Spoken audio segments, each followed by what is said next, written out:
Vamos continuar com o nosso curso de Mecânica Geral 1. E desde a aula passada a gente vem discutindo o tema de gravitação, né? Na aula passada, pessoal, a gente viu força gravitacional, a gente discutiu sobre o vetor campo gravitacional, né? Até fiz um paralelo com o campo elétrico, né? Força elétrica, para vocês ficarem um pouco mais familiarizados. E mesmo para o potencial gravitacional e a energia potencial gravitacional, né? Na aula de hoje, eu vou gastar um minutinho aqui discutindo com vocês como que é medida, ou foi medido, né, a constante gravitacional, né, o Gzão. E daí eu quero discutir com vocês o problema com simetria esférica. Hoje a gente vai tratar o problema com simetria esférica na força bruta, digamos assim, e na aula que vem a gente vai ver um método que é mais fácil de resolver problemas com simetria esférica. Tá bem? Pois bem, né? Então, vamos começar aqui, né, discutindo um pouquinho da constante gravitacional, né, o famoso Gzão, tá? Vocês percebem, né, até agora a gente falou que a força de atração gravitacional, ela é proporcional às massas e inversamente proporcional ao quadrado da distância, né? Então, a gente escreveu a força entre duas massas, M1 e M2, com menos uma constante, que eu falei que essa constante era positiva, tá? M1 e M2 sobre o módulo da distância ao quadrado, apontando na direção do versor que liga os dois centros, né? As duas massas, perdão. Bom, dito isso, falta para a gente entender quem é essa constante G é. Tá? Na verdade, né, ela já vai fazer aí para mais de 200 e lá vai cacetada anos que ela foi medida, né? Tanto é que ela, das constantes físicas, né, ela é que foi determinada há mais tempo, né? A constante gravitacional G. Tá? Ela foi determinada lá em 1798, né? Faz, né? Ela é a constante mais antiga das que a gente usa, né, na física, e ela foi determinada pelo método, né, de uma balança de torção, né, um pêndulo de torção, uma balança de torção. O método é chamado de balança de torção de Cavendish, né? Cavendish é esse carinha aqui, o Henry Cavendish, né? Ele que foi o gênio por trás desse método, né? A gente vai ver que é um método bastante interessante, né? Que envolve tudo que a gente está aprendendo aqui nesse segundo módulo do curso de Mecânica Geral 1, tá? Então, vamos dar uma olhadinha como que é o método que ele propôs. Tá? Então, basicamente, pessoal, o experimento ele consiste de uma balança, né, um pêndulo de torção, né, cujo um pêndulo de torção, o torque, né, lembrem, um pêndulo normal, você tem uma força, né, vamos pensar num sisteminha lá, massa-mola. Opa. Você tem que F é igual a menos Kx, tá? Um pêndulo de torção, eu tenho que o torque é igual a menos kappa vezes θ, tá? Na direção Z chapéu, digamos, onde Z é a direção do torque. Tá joia? E para a gente entender um pouquinho melhor, né, a gente não falou de pêndulo de torção ainda, né, mas para a gente entender um pouquinho melhor, vamos pensar, né, se eu tenho o sistema de coordenadas x, y e z, o pêndulo de torção, basicamente, é uma haste, tá? E na ponta da haste, ela tem alguma coisa, né? Aqui no caso eu desenhei duas hastes, que é exatamente como que foi feito o experimento do Cavendish, né? Aqui eu coloco uma massinha M, aqui eu coloco outra massinha M, tá? E esse cara, né, com uma distância L cada uma delas, esse cara, ele pode torcer, tá? Então, ele pode fazer esse movimento para lá e para cá, para lá e para cá. Então, a massinha vai e volta, vai e volta. No plano XY, tá? Note, ela não sai do plano XY. E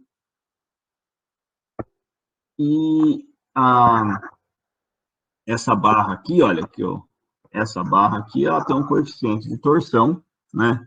Que você, uma vez que você gira esse cara no plano XY, né? E esse também, obviamente, que os dois estão ligados, essa barra aqui tende a voltar. E a constante, né? O torque, né? Ele vai ser kappa, né? Menos kappa, porque é um torque de restauro, vezes θ. θ é o ângulo, vou dizer aqui que é o ângulo que eu faço com o eixo X. Tá? Vamos dizer que, ou então com o eixo Z, o eixo Y, perdão. Nosso desenho aqui está dizendo que no repouso o sistema está no eixo Y. Né? Mas isso é irrelevante. É só dizer que θ é o ângulo que faz com o ângulo de torção. Né? Então, você está relaxado, θ é zero, você rodou um pouquinho, o θ vai aumentando. Tá joia? Tá legal? Então, pessoal, se eu olhar de cima, só para ficar mais claro ainda, se eu olhar de cima, aqui nesse desenho eu fiz o X, né? Fiz o desenho, né?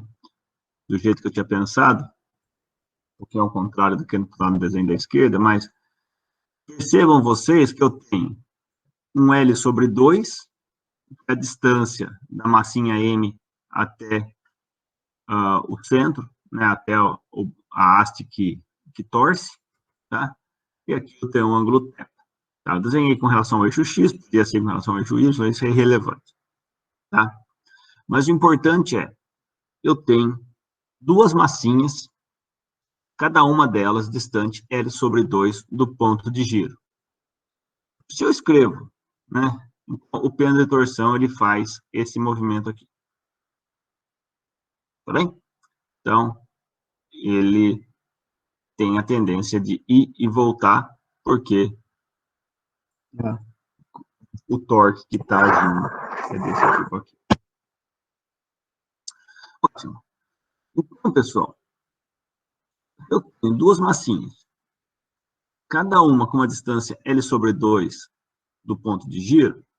Eu posso falar que o momento de inércia para uma massinha, ele é mL sobre 2 ao quadrado. Portanto, L ao quadrado sobre 4. Certo? Obviamente, a gente está considerando que a massa da haste é desprezível. Tá? E, por fim, o que eu posso fazer? O momento de inércia total do sistema é 2 vezes isso, porque eu tenho duas massas. Tá? Então, o momento de inércia total do sistema é simplesmente L ao quadrado sobre 2. Tá? Agora, eu posso escrever a segunda lei de Newton, no caso da rotação, para esse cara, né? E a segunda lei de Newton fica simplesmente mL ao quadrado sobre 2, θ 2 pontos, é igual a menos kappa θ. Ou seja, eu tenho isso daqui. Né? Se eu passar esse cara para lá e dividir por mL ao quadrado. Tá? Então, fica θ 2 pontos, mais 2 kappa sobre mL ao quadrado θ é igual a zero. Isso daqui é a expressão de movimento periódico, cuja frequência dá raiz quadrada de 2k sobre ml ao quadrado, né? Porque a gente aprendeu que o movimento periódico, o ômega zero ao quadrado, é esse termo aqui. A gente aprendeu lá na primeira parte do curso. Tá? Se o ômega zero isso daí, o período de oscilação é 2π sobre ômega zero, é igual a 2π vezes raiz quadrada de ml ao quadrado sobre 2k. Tá bem? Então, o que o Cavendish fez? Bom, ele tinha feito o curso de mecânica geral, ele sabia isso, Então, ele sabia isso. Por fim, o que ele fez? Ele pegou e montou esse pêndulo de torção, mediu o tempo que demora para fazer isso. Com esse tempo medido, ele sabe quanto vale T, quanto vale o período. Ele sabe qual é a massinha, porque ele mediu cada massinha. Ele sabe a distância, porque ele usou uma régua e mediu a distância. Portanto, medindo o período, o M e o L, ele consegue medir o kappa. Então, o kappa ele obtém dessa forma. Daí ele foi lá e obteve o kappa. Então, ele tinha um pêndulo de torção e caracterizou esse pêndulo de torção e descobriu quem era o kappa dele. Tá? Ótimo. Ele fez isso. Depois de fazer isso, qual que foi a ideia? Ele pegou duas outras massas emão, muito mais massivas, né? E colocou perto das massinhas emim, criando, então, uma atração gravitacional. O que ele fez, então? Vamos lá, de novo. O nosso sistema aqui, vamos desenhar só ele em duas dimensões, para ficar mais simples. Então, você tinha as duas massinhas, cada uma com uma distância L sobre 2 do eixo. Ele foi e colocou uma maçona emão aqui e uma maçona emão aqui. A distância da maçona emão em relação ao eixo X, essa distância aqui, que eu vou falar do centro de massa, até aqui, ela é a mesma, tá? Então, ele colocou equidistante ao eixo X, tá? De modo que, havendo atração gravitacional, o que vai fazer? Ela vai atuar exatamente da mesma forma nessa massa e nessa massa, tá? Porque você tem a atração gravitacional aqui com essa, aqui com essa. Tá joia? Pois bem. Então, ele montou o sistema de modo que o comprimento L, né, esse comprimento aqui, ó, L, é muito maior do que o raio das massinhas esféricas. Tanto essas, quanto das pequenininhas. Tá? Então, imaginem vocês pegar um cabo de vassoura aí de 1 metro e pouquinho, e colocar massinhas aí de chumbo, cada uma com 1 centímetro de raio. Tá? Então, é basicamente isso. Tá? Então, imagina que o que ele pensou foi, colocou uma distância L muito maior do que o raio das massinhas, de modo que a atração gravitacional entre isso e isso pode ser esquecido, porque estão muito longe uma da outra, né? Lembra que vai com 1 sobre a distância ao quadrado. A atração gravitacional entre isso e isso pode ser esquecido. Entre isso e isso pode ser esquecido, e entre isso e isso pode ser esquecido. Ou seja, vou limpar aqui que o negócio ficou. Ou seja, com essa consideração, né, as atrações gravitacionais que são importantes são essas duas e essas duas. Tá bom? Tá joia? Então, o termo importante é a atração gravitacional da maçona com a massinha de cada lado desse bastão. Essa atração gravitacional, ela é nada mais, nada menos que menos G eminho emão sobre D quadrado, módulo, né? Na direção de chapéu. Ou seja, D é a distância aqui, ó, entre os dois centros de massa. Tá? Note que isso é verdade porque a gente está tratando de esferas, tá, pessoal? A gente vai ver isso com mais detalhes daqui a pouco. Tá? Mas essa distância D quadrada é a distância entre os centros de massa. Tá? O mesmo válido para esse lado aqui, obviamente. Tá? Bem, né? O torque total da atração gravitacional, então veja, eu tenho uma força gravitacional, tenho uma força puxando essa massinha para cá e uma força puxando essa massinha para cá. Percebam vocês que nesse momento o torque de restauro está para cá. né? A força de restauro está para cá. Concorda?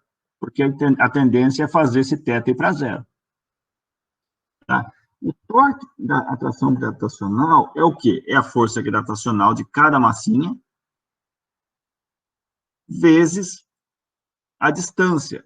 Note que o ângulo aqui, obviamente, não é 90 graus. Mas se o L é muito maior do que os raios, tá? Eu posso aproximar de que 90 graus. É bem perto de 90 graus, tá? Então, eu vou assumir que eu estou perto de 90 graus, de modo que a força aqui, ó, ela está na direção Y, ela não é na direção exatamente Y, mas, aliás, ela é na direção Y, mas isso aqui não é exatamente na direção X, né? Por isso que o ângulo não é 90 graus, mas como esse cara é muito maior do que essa distância aqui, a gente vai considerar que é aproximadamente X, tá? Com isso, o torque, devido à força gravitacional, é a força gravitacional, né? E o braço é L sobre 2. Então, vai ficar G, eminho, emão, D sobre D quadrado, vezes L sobre 2, tá? Só que eu tenho um torque aqui e outro aqui. Eles se somam, né? Que a tendência dos dois é fazer girar para cá. Então, o torque total fica 2G, eminho, emão, sobre D quadrado, L sobre 2, na direção Z chapéu, obviamente, oposto ao torque de restauro do pêndulo de torção. Pois bem, o que vai acontecer? Bom, por fim, o que acontece é que a gente tem agora um problema que é θ 2 pontos, m L ao quadrado sobre 2 θ 2 pontos, mais capa θ, igual a uma força externa. A força externa, ou torque externo, perdão, é 2G eminho, emão, L sobre 2, aqui tem um D quadrado. É isso, né? Note que o D depende de θ. Tá? Quanto maior o θ, menor o D. Tá? Mas, esse D aqui é um D que depende de θ. Resolver essa equação é difícil. Só que a gente sabe que todo pêndulo não é ideal. Então, eventualmente, o que vai acontecer? Por menor que é o atrito que tenha na torção, eventualmente esse cara vai parar. E quando parar, o θ 2 pontos vai ser zero. Quando o θ 2 pontos é zero, o que acontece? Isso é igual a isso. Então, com o θ que eu meço, o θ de equilíbrio, e aqui é o D de equilíbrio. Percebe que eu nem preciso saber como que D varia com θ. Tá? Então, pessoal, no equilíbrio, os torques se cancelam, né? Um é igual ao outro, obviamente. Então, eu vou ter que 2G eminho, emão, sobre D de equilíbrio ao quadrado, vezes L sobre 2, tem que ser igual a capa E de equilíbrio, θ de equilíbrio, perdão. Ou seja, o G, né, é simplesmente obtido através da equação de equilíbrio ao quadrado sobre eminho, emão, L. Note que aqui eu troquei o capa pelo termo que depende do período, tá? Ao invés de escrever capa, eu escrevi em termos do período, mas isso daqui nada mais é do que capa, tá? Eu usei aquela expressão do período lá atrás, porque eu assumo que o que eu meço é o período, tá? Então, fica π quadrado, período ao quadrado, 2ml ao quadrado, θ de equilíbrio. Eu consigo cancelar m com m, eu consigo cancelar quadrado com L, então fica simplesmente 2L sobre emão, π quadrado, t quadrado, D de equilíbrio ao quadrado vezes θ de equilíbrio. Isso aqui é tudo quantias mensuráveis, né? As massas, o período, as distâncias e o θ. Ou seja, ele mediu essas coisinhas e pronto. Tá aqui o G. Tá joia? Então, foi dessa forma bastante engenhosa que o G foi determinado pela primeira vez há mais de 2 séculos. Tá joia, pessoal? Então, isso daqui, note que ele usou sistema de partículas, rotação e gravitação. Tudo que a gente aprendeu aqui nas últimas aulas. Tá? Então, certamente, o cara era um bom aluno de McG. Bom, sabendo, então, quanto que vale a constante gravitacional G, né, vamos agora olhar o problema da casca esférica. Tá?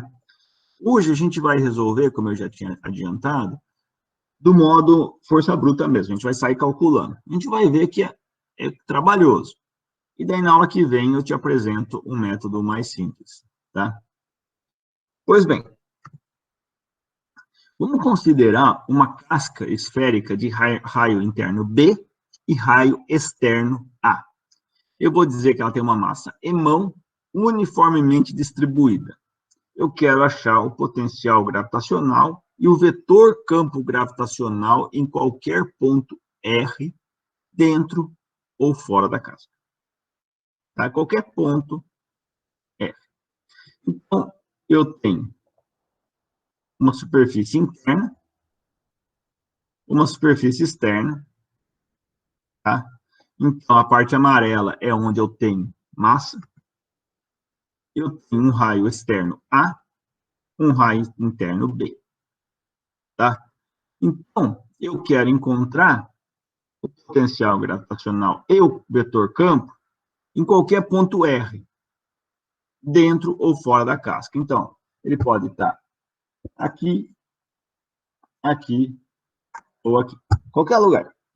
Então, ele pode estar aqui dentro de tudo, né? Aqui entre uma casca, no meio da casca mesmo, né? Dentro da casca, dentro do material, e aqui fora de tudo, tá? Vamos ver como que a gente faz isso, tá? Bom, é isso, pessoal. A gente vai ter que integrar esse cara. A gente vai considerar um elementinho de massa, dm, que está ali, aquele quadradinho pequenininho que eu desenhei para vocês dentro da casca esférica, tá?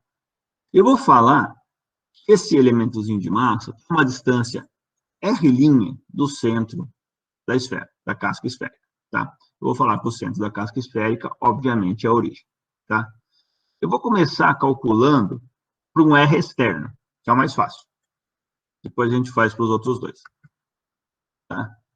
De modo que o R' é a distância daquele ponto ao ponto o ponto P, aqui, é o ponto que eu quero calcular, tá? Vou chamar de Pzão, tá? Então, note, R' é a distância do ponto P até a origem, R' é a distância da massa dm até a origem, né? Essa massa aqui é o dm, tá? E R é a distância da massa até o ponto P, tá? Com isso, pessoal, eu vou falar que o vetor que da posição R', ele faz um ângulo θ com o vetor R'. Né? Eu vou falar aqui, por questão de simplicidade, que o vetor R' é o x. Tá na direção x. Ah, professor, se eu estiver na y, não muda em nada, né? Tem simetria esférica. Né? Se eu estiver aqui, mesma coisa. Né? Eu só estou chamando de x, sem perder qualquer generalidade do problema. Tá? Pois bem, então eu faço um ângulo θ com x. Então, o potencial gravitacional causado no ponto P devido a essa massinha dm, ele é simplesmente menos g dm sobre r, certo? Então, tem uma massinha aqui pontual. dm, o potencial causado aqui, no ponto P, nada mais é do que D menos G dm sobre R. Tá? E o dm nada mais é do que um ρ de R' dV'. Certo? Até aí, nenhuma surpresa. Pois bem. Agora, eu tenho que integrar no volume V' da minha casca esférica. E aí que o negócio fica chato, né? Porque, note o seguinte, né? O potencial ele vai se tornar, então, a integral menos G ou de R' dV' sobre R. Note vocês que o ρ, como a casca ela é uniforme, o ρ ele é constante dentro da casca. Só que o R depende de R'. O ρ, ele é um ρ0 se o R' está entre A e B, e zero caso contrário. Então, ele é constante dentro da casca. Tá? Agora, a distância R, ela é escrita em termos de R' e de R'ão. Tá? Por quê? Porque R é igual ao vetor R'ão menos R'. Eu posso usar a regra dos cossenos para escrever, né? Eu posso, então, escrever que R² é igual a R'ão ao quadrado, mais R' ao quadrado, menos 2 vezes R'ão, R' cosseno de θ, onde o θ é aquele ângulo que eu desenhei ali. Tá? Ah, professor, eu não lembro disso aí, não. Ué, não lembra disso daqui, não? Faz a conta. Como que eu chego nesse R²? R² nada mais é do que R escalar R. R escalar R é R², que é igual a isso escalar isso. Então, fica ele escalar ele, fica R'ão escalar R'ão, que é R'ão ao quadrado, menos R' escalar menos R', dá mais R' ao quadrado, daí dá menos R'ão escalar R', que dá R'ão R' cosseno de θ, menos R' escalar R'ão, que dá R'ão R' cosseno de θ, então fica menos 2 R'ão R' cosseno de θ. Tá? Tá joia? Simples assim. Pois bem. Então, o φ, né, ele para integrar, né, a integral do φ, ela só vale dentro da casca, né, porque a densidade só é diferente de zero dentro da casca. Então, a integral, né, vai ficar integral de B até A, integral de 0 até π, integral de 0 a 2π, de ρ0, onde ρ0 é densidade, né? A densidade a gente é simplesmente a massa total dividido pelo volume total da casca esférica, vezes, dividido primeiro por R, que é raiz quadrada de R'ão ao quadrado mais R' ao quadrado menos 2 R'ão R' cosseno de θ, vezes dV', que dV' é R' ao quadrado, seno de θ, dφ, dθ, dR'. Certo? Agora é só calcular essa integral. Tá? E só calcular essa integral não é coisa simples. Tá? Então, depende muito de onde está o vetor R'ão. A gente já vai ver o porquê. Né? De novo, né, o ρ0 é m sobre v, que dá, então, emão sobre 4/3 de π ao cubo menos b ao cubo. Né? Então, só deixar aí anotado no cantinho. Bem, vamos calcular essa integral. Né? Primeiro, a integral no ângulo φzinho, ela é direta, né? Por quê? Porque não depende de φ em lugar nenhum. Então, a integral em φ é simplesmente 2π. Então, o φzão, ele fica menos 2πgzão, integral de b até a, integral de 0 até π, do resto. O zero sobre a raiz quadrada de R ao quadrado, mais R' ao quadrado, menos 2R' R' cosseno θ, vezes R' ao quadrado, seno θ de R'. Tá? E aí que o problema começa a aparecer, né? Lembra que eu falei que essa integral não era direta, era meio complicado. E a complicação aparece agora, tá? Porque eu tenho um seno θ aqui, tenho um cosseno θ aqui, eu tenho R' aqui, R' aqui, R' aqui. Então o negócio começa a ficar complicado. Tá? Então a gente tem que usar alguns truques. E o truque que a gente vai usar vai ser o seguinte. Primeiro, né? Se eu desenho uma casca esférica, uma casca bem fina, de raio R', o raio R' é uma constante. Certo?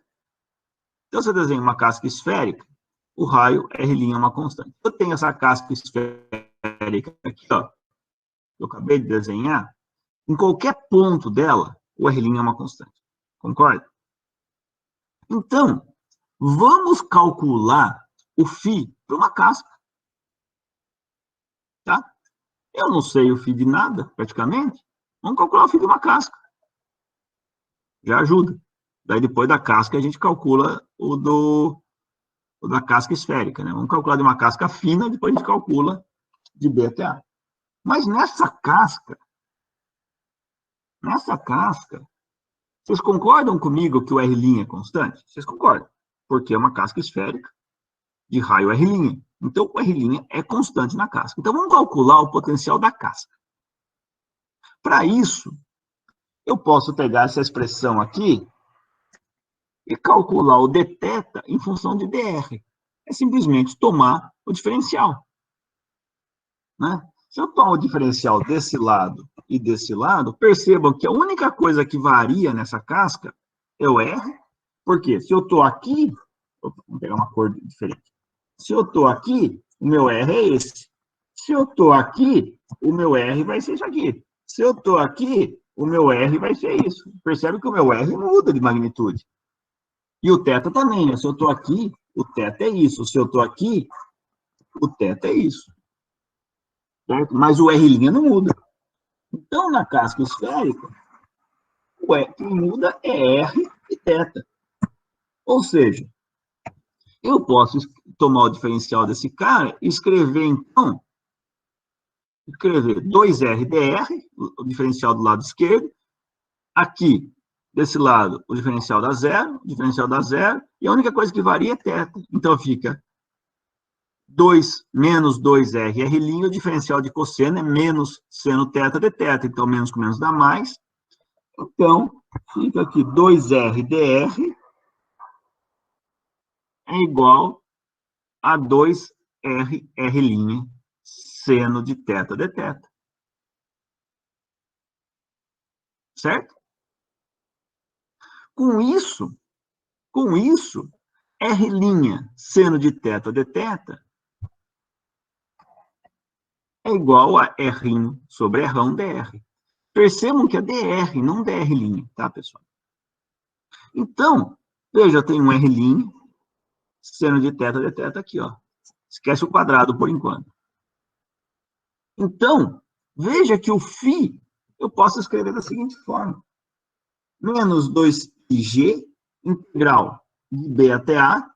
Agora, ao invés de integrar de 0 até π, eu vou integrar de R0 até um R de π. Né? Porque quando eu estou aqui, eu tenho uma distância R. Vou chamar de R de 0. Quando eu estou aqui, que é π, eu tenho uma outra distância. Vou até fazer de outra cor. Vou fazer dessa cor aqui, ó. Eu vou ter um R, vai ser o R de π, para quando o θ vale π. Tá bem? E agora, ó, esse cara aqui vira R', tá aqui. Um R' sobrou, fica aqui, porque era o quadrado aqui. E esse resto aqui fica R sobre R' dr. Então, percebam que agora a minha integral, que era em θ, virou uma integral em R. Tá? Isso para casca esférica. Tá? Então, o que eu faço agora? Agora, integro em R, eu tenho o problema da minha casca esférica resolvido. E depois, eu somo as cascas esféricas. Eu integro em R'. Tá? Qual que é o segredo? Encontrar quem que é R de π e quem que é R de θ. Tá? Mas percebam que a integral ficou muito mais fácil. Pois bem. Pois bem. Então, vamos agora, como eu falei, o primeiro que a gente vai calcular quando o R estava fora da casca. Percebam, se o R está fora da casca, o R de zero é quando eu estou aqui, ó. Tá? Quando eu estou aqui, o R' vale isso aqui. Certo? E o R é esse cara aqui. Vocês concordam que o R, quando eu estou em zero, nada mais é do que o R'ão menos R'? É isso, né? Eles estão tudo paralelo. É só R'ão menos R'. É o módulo menos o módulo. E quando eu estou em π, quando eu estou aqui, essa distância aqui é R'. A distância R é essa daqui. Vocês concordam que o R de π nada mais é do que R'ão, que é essa distância aqui, mais R', que é essa distância aqui? Tá? Então, a gente achou. Então, o φ vai virar menos 2πgzão ρ0, integral de B até A de R'ão menos R' até R'ão mais R', de R' sobre R dr. Certo? Isso aí fica menos 2πg ρ0. Veja, esse cara aqui, ó, ele não depende de R. Tá? É R' e R'ão. Então, eu vou trazer para fora da primeira integral aqui. Ó. Deixa aqui. Então, vai ficar a integral de R até menos R' até R'ão mais R' de dr. Isso daí dá nada mais, nada menos que R avaliado entre R'ão menos R' e R'ão mais R'. Então, essa primeira integral dá R'ão mais R' menos R'ão menos R' fica vai ficar 2R'. Certo? Então, o φ dá menos 2πg ρ0, integral de B até A de 2R' vezes R' sobre R'ão dr', ou seja, eu até posso tirar esse 2 aqui e escrever 4, menos 4πg ρ0, R' ao quadrado sobre R'ão dr'. Portanto, integral de R' ao quadrado nada mais é que R' ao cubo sobre 3, o φ dá menos 4π sobre 3 G ρ0, R' ao cubo sobre 3, sobre R, perdão, avaliado de B até A, então fica menos 4 terços de π G ρ0 A ao cubo menos B ao cubo dividido por R. Agora, eu pergunto a vocês, o que é 4π sobre 3 vezes A ao cubo menos B ao cubo? Isso aí é o volume da casca esférica, concorda? O volume da casca esférica vezes ρ0 dá o quê? Dá a massa da casca esférica. Portanto, o φ de R nada mais é que menos G emão sobre R. Tá? Trocando em miúdos. Trocando em miúdos. Se eu estou fora da casca esférica, o potencial gravitacional fora da casca esférica é exatamente aquele de uma massa pontiforme colocada no centro da casca esférica. Tá? Ou seja, é o mesmo de uma partícula pontiforme. Exatamente o mesmo. Tá? Então, o vetor campo é simplesmente o gradiente desse cara. Então, menos gradiente de φ é igual a menos dφ dr, que fica menos g sobre mr ao quadrado na distância r vetor, que é, obviamente, a atração, o campo gravitacional gerado por uma partícula de massa imã colocada, se eu estivesse aqui no centro da minha casca esférica. Tá bem? Tá joia? Então, perceba que para fora da casca esférica, a casca esférica ela se comporta como se fosse uma massinha pontiforme colocada no seu centro. Tá bem? Bom, e se eu estou em outras regiões? Né? E se eu estou em outras regiões? Agora, vamos considerar o caso no qual o ponto R está no interior da casca. Tá? Então, eu vou tirar daqui o R e vou colocar aqui, ó, bem lá dentro. Tá? Note vocês o seguinte. A matemática é a mesma. Nada mudou. O R continua sendo R1 menos R', tá? O vetor R continua sendo o vetor R1 menos o vetor R'. A lei dos cossenos ainda é válida. Agora, a única coisa que muda são os limites. São os limites. Percebam vocês, se eu traço aquela casca esférica, quando eu estou aqui,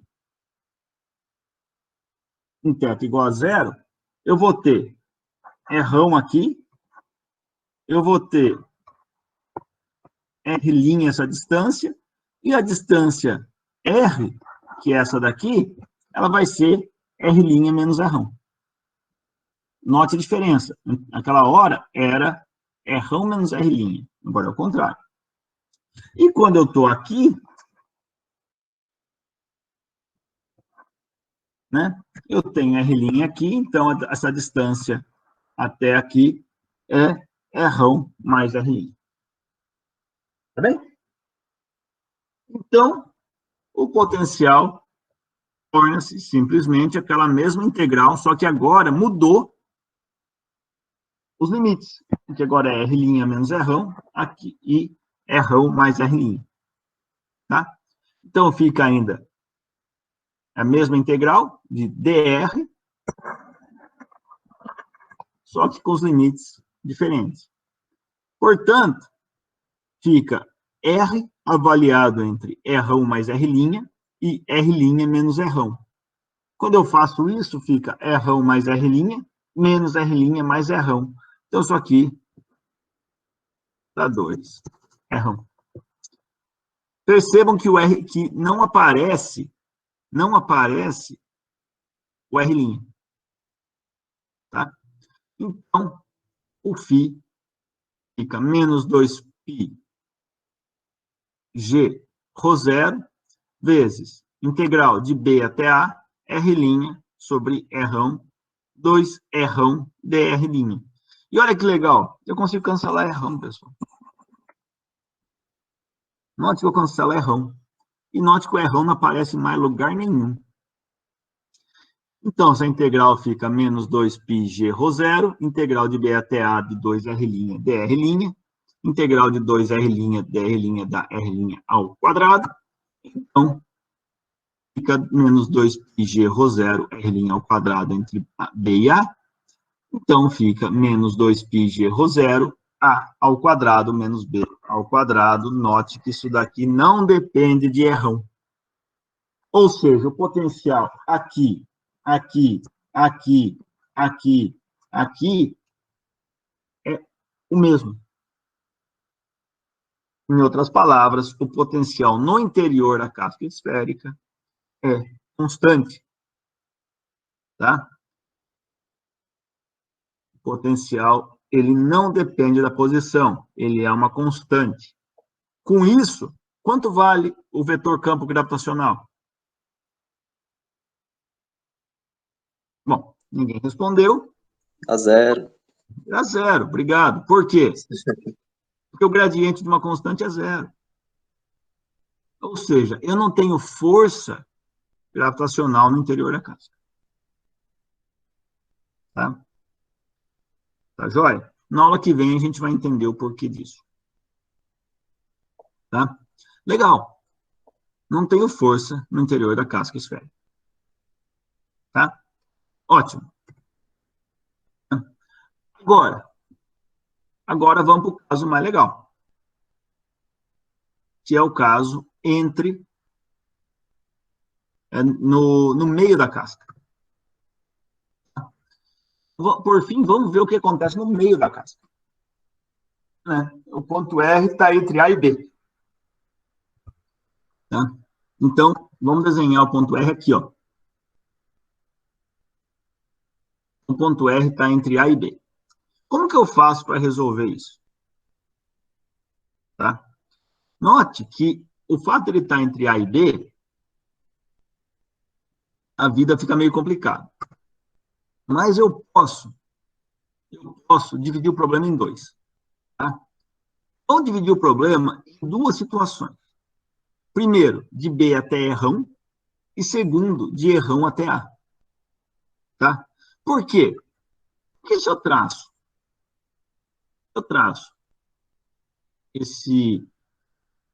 essa superfície esférica aqui de raio Errão, o que acontece? O ponto Errão está aqui, né? Está aqui na superfície dela. Vocês concordam comigo que para quem está de B até Errão, o ponto Errão está fora? Ou seja, está na superfície, mas está para fora desse cara. E para quem está entre Errão e A, para essa aqui, que eu vou desenhar de azul claro, esse ponto está dentro, tá na superfície de dentro. Tá? Então, eu posso calcular o potencial como o potencial de fora para essa casca, para essa porção da casca que está em azul escuro, e o potencial de dentro para essa porção da casca que está em azul claro. Tá?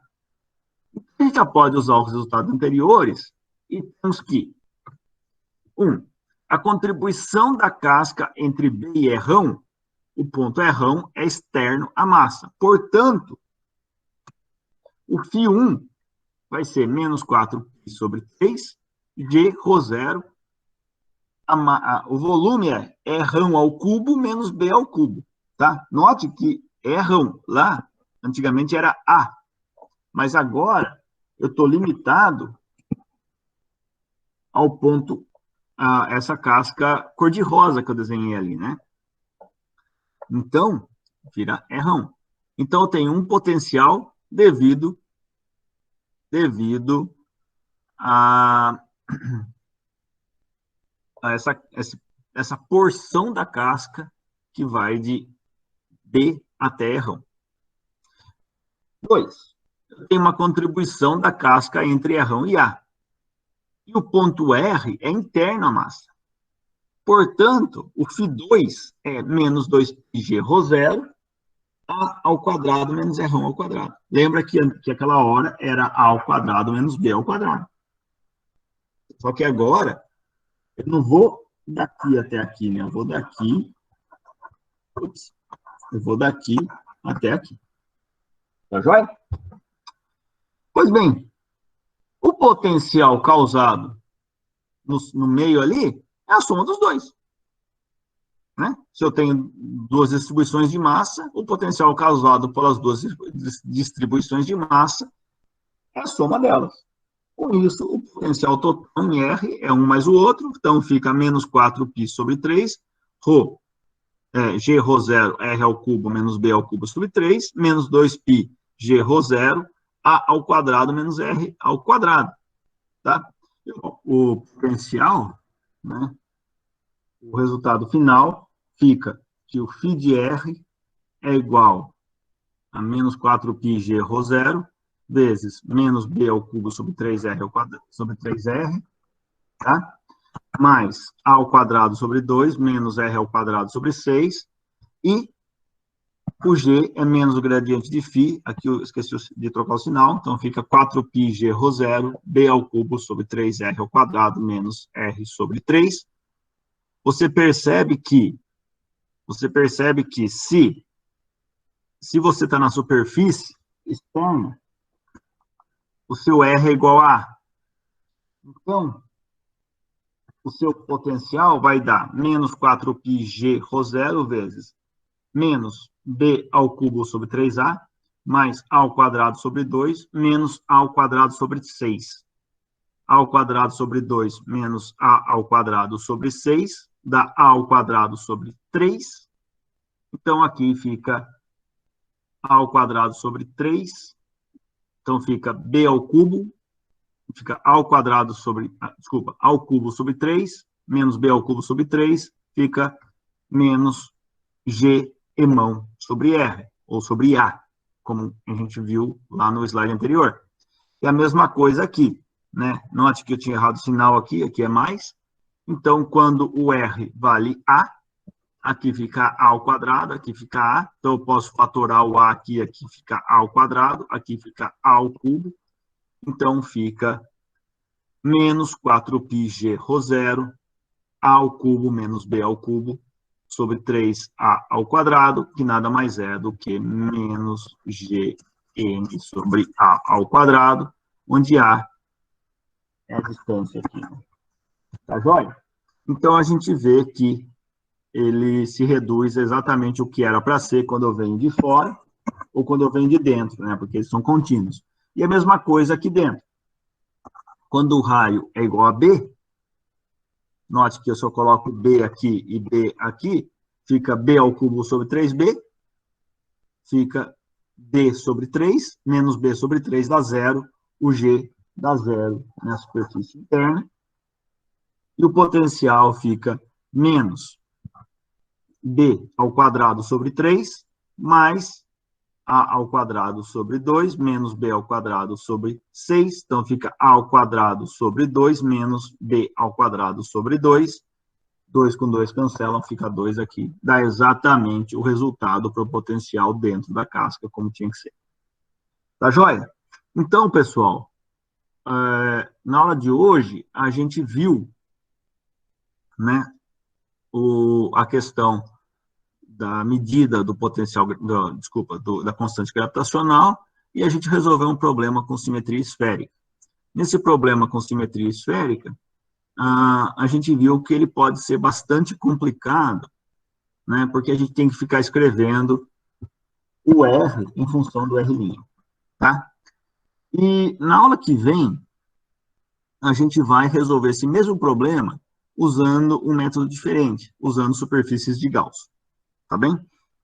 Então, a gente vai usar aí um pouquinho de cálculo 2, tá? Para resolver esse problema, a gente vai ver que quando tem simetria esférica, a solução fica bem mais fácil. Tá joia? Então, eu acabo a aula de hoje por aqui e eu fico aberto aí para tirar dúvidas.